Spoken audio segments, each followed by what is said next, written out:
exchange student living with us. I'm so excited about this. Everything here is new for me. We cannot wait to show him life with the Johnston. Wife Carrie represents Finland. There is a wife here. However, this wife we don't use that is not going to be Carrie. No. So we're going to use dummies. Make sure you make our wives look pretty. We are looking for some bikes. For bike shopping. Well, you came to the right place. Okay, I'm stuck. As long as the bike fits us. He's been breathing for 26 years. Alex shot back, undeterred. He doesn't need to breathe. He needs to emote. He needs to be vulnerable. That's what the wedding blogs say. Bryce let out a slow, shaky exhale, running a hand through his thick brown hair. I'm not good at this, you guys. Every time I try to write something, it sounds like a truck manual. Or like a grocery list. I love Lizzie because she buys the good cheese. That's not a speech. Jonah finally pocketed his phone, leaning forward with a thoughtful expression. The older brother, despite his reputation for being the relaxed, sometimes disorganized one, had a surprising well of wisdom when it came to relationships. He'd had his own share of public declarations, awkward, heartfelt, and occasionally mumbled, with his own girlfriend, Ashley. Okay, listen, Jonah began, his baritone voice taking on a gentle, instructive tone. Forget the fancy words. You're not Shakespeare. You're Bryce. Lizzie fell in love with you because you're not trying to be Shakespeare. She fell in love with you because one time you spent 3 hours on the phone helping her troubleshoot her car's alignment, and you didn't even make fun of her for calling the muffler a poof pipe. A small smile tugged at the corner of Bryce's mouth. She panics when the check engine light comes on. She thinks the car is about to explode. See, Jonah said, pointing a finger. That's the stuff. Don't tell everyone how you feel. Show them. Tell a story. Alex nodded vigorously, his curly hair bouncing.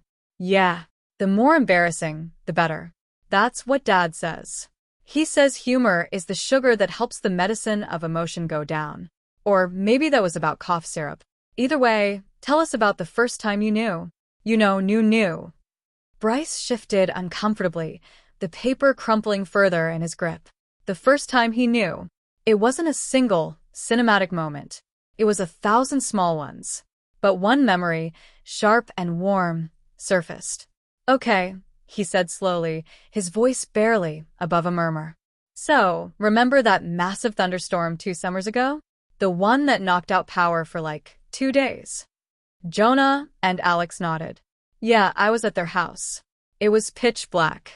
Lizzie was freaking out because the Wi-Fi was down and she couldn't watch her true crime shows. So, to calm her down, I started telling her about this old tractor my grandpa used to have. Just rambling. About the smell of the leather seat and how the gear shift was so stiff you had to use both hands. And I talked for like an hour. And when I finally stopped, the power was still out, but she wasn't freaking out anymore. She was just looking at me. In the dark. And she said, I never want you to stop telling me boring stories about old tractors. And I thought, yeah, that's it. For a moment, the room was silent. Even the dust motes seemed to pause. Alex's eyes were wide and glistening. He blinked rapidly, then cleared his throat. Okay, wow, Alex whispered. That's actually good. That's really good. I was expecting, like, a story about her beating you at mini-golf or something. But that's a wedding speech. That's the main course. Jonah was nodding slowly, a genuine, impressed smile on his face. See? You just did it. You didn't say, I love her because she's kind. You showed us that she's kind enough to listen to tractor lore. That's gold, Bryce. Pure gold. A wave of relief washed over Bryce's face, but it was quickly replaced by a fresh wave of anxiety. Okay, but how do I write that? How do I stand up there and just talk? My mouth goes dry. My hands shake. Last week I tried to practice in front of my dog, and he left the room. Classic avoidance behavior. Alex muttered, then caught himself. No, we're not doing negativity. We're doing solutions. Okay, new plan. You don't write a script. Scripts are for actors. You're a car guy. You're a hunter. You build things. So, we're going to build a speech. Out of bullet points. He snatched the crumpled paper from Bryce's resisting hands and flipped it over to the clean side. He uncapped a marker that he produced from his pocket like a magician. Number 1, Alex announced, writing in big, blocky letters. The tractor story. That's your anchor. That's where you get real. Bryce nodded, beginning to relax slightly as the abstract horror of writing a speech transformed into the concrete task of listing things. Number 2, Jonah added, leaning over to look at the paper. Something funny about the family. Something that doesn't get you killed. Like the time Dad tried to teach you how to do the Johnston handshake and you accidentally elbowed him in the ribs. Bryce let out a genuine laugh, the tension cracking in his voice. Oh man, he was so mad. But then he laughed. He said I had enthusiasm but no finesse. Perfect, Jonah said. That's the icebreaker. You get the crowd laughing, then you hit them with the tractor story. That's the 1-2 punch. Alex was scribbling furiously. Number 3. We need a nod to Mom. Amber doesn't cry easily, but if you mention how she taught you to fold a fitted sheet last Christmas and you still can't do it, but you appreciate the patience, she'll be a puddle. A happy puddle. Bryce was smiling now, a real, unguarded smile. The idea that it felt like a mountain was slowly, with the help of these two very different brothers, being chiseled into a manageable set of stepping stones. Okay, but how do I start? Bryce asked, the last bastion of his panic. The very first words. I can't just stand there and go Yes, you can, Jonah said firmly. Everyone does. But the secret is to own it. Look at a friendly face. Pick one person, your best man, my mom, whoever, and talk to them. Just them. Tell them the story. The microphone just happens to be on. Alex jumped up off the couch. We need a simulation. Jonah, you be the audience. A grumpy, easily bored audience. Jonah raised an eyebrow. Great. I'm grumpy now. And I'll be the microphone stand, Alex declared, standing ramrod straight and holding his hand out as if it were a boom mic. Bryce looked at them. Jonah's relaxed, encouraging gaze and Alex's utterly serious, comedic determination, and felt the knot in his chest loosen another notch. He stood up, shaking out his hands. He didn't look at the bullet points. He looked at the space just over their heads, imagining the crowded reception hall. He thought of Elizabeth, who would be waiting on the other side of that room, probably fixing someone's boutonniere or telling a caterer where to put the shrimp.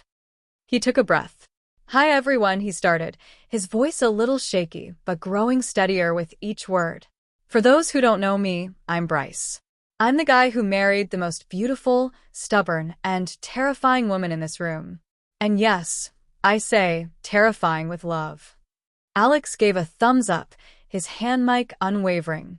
Most of you know that I'm not a big talker. I like cars, hunting, and quiet. So when Trent first tried to teach me the family handshake, I thought I was being hazed. He came at me with this complex sequence of slaps, fist bumps, and finger guns. I missed every single one. I hit him right in the ribs. He heard Jonah let out a low chuckle, but he didn't get mad. He just laughed, rubbed his side, and said, "Let's go again, son." And that's the thing about this family. They don't care if you miss. They just tell you to go again. He was finding a rhythm now, the words coming not from the crumpled paper, but from somewhere deeper. And then there's Elizabeth. My Lizzie. The first time I truly understood that she was it for me, we were sitting in the dark during a blackout. No TV, no phones. Just the sound of the rain.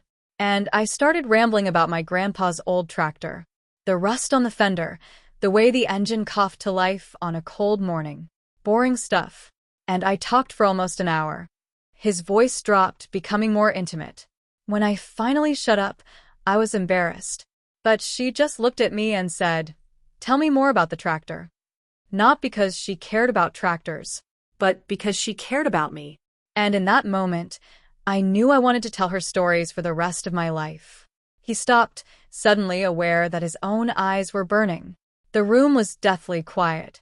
Alex had lowered his hand mic and was openly sniffling, wiping his nose on his sleeve. Jonah, the cynical older brother, was looking at the floor, jaw tight, visibly blinking back moisture. A full 10 seconds passed. Then, Jonah stood up, crossed the small space, and clapped Bryce firmly on the shoulder. "Dude," he said, his voice gruff with emotion. "You're gonna kill it. You're gonna make my mom ugly cry. And my dad is going to try to high-five you, and you're going to miss again, and it's going to be perfect." Alex threw his arms around both of them in a group hug that was slightly awkward due to the height differences, but no less sincere. "That was beautiful," Alex mumbled into Bryce's elbow. "I'm going to be a wreck. I need to buy more tissues. Like, industrial size." Bryce looked from one brother to the other, the crumpled paper still on the couch, forgotten. He hadn't used a single note. He hadn't needed to. He had the stories, the real ones, the small ones that built a life. He had the humor, the humility, and the overwhelming, unshakable love for a woman who listened to tractor stories. And as he stood there, enveloped in the chaotic, loving, slightly tear-stained embrace of his soon-to-be brothers, he realized that the speech wasn't a performance to be feared. It was a gift to be given. And he had everything he needed to give it. "All right," Bryce said, pulling back and wiping his own eyes with the back of his hand. "Once more. From the top. And Alex, you have to cry quieter this time. I can't hear myself think." "No promises," Alex grinned, raising his hand mic once more. Amber Johnston did not raise a quiet crier. And in the golden light of the Johnston living room, surrounded by the echoes of laughter and the scent of impending joy, Bryce began again, not as a man terrified of a wedding speech, but as a man who had finally found the words he had always carried inside him.